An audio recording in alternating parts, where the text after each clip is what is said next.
श्री स्वामी समर्थ मंडळी, आज होती पाटसची यात्रा। पाटसच्या यात्रेनिमित्त आमच्या इथं आले होते पाहुणे। सगळ्या पाहुण्यांना घेऊन आम्ही गेलो पाटसची यात्रा फिरायला। इतकी छान छान दुकानं आली होती ना यात्रेमध्ये, पण म्हटलं सगळ्यात आधी नागेश्वराचं दर्शन घ्यावं। मंदिराच्या जवळ गेलो, खूपच छान डेकोरेशन केलं होतं, लाइटिंग्स, फुलं छान छान लावलं होतं सगळं।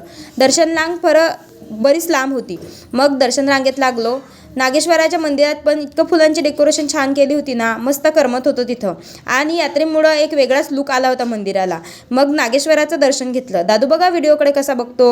नागेश्वराचं दर्शन घेऊन आम्ही घातली मंदिराला प्रदक्षिणा घातल्यानंतर थोडा वेळ तिथं बसलो। बरं, ह्या बाया ज्योत का लावतात, कशी लावतात, हे जर तुम्हाला माहिती असेल तर मला कमेंट करून नक्की सांगा हां।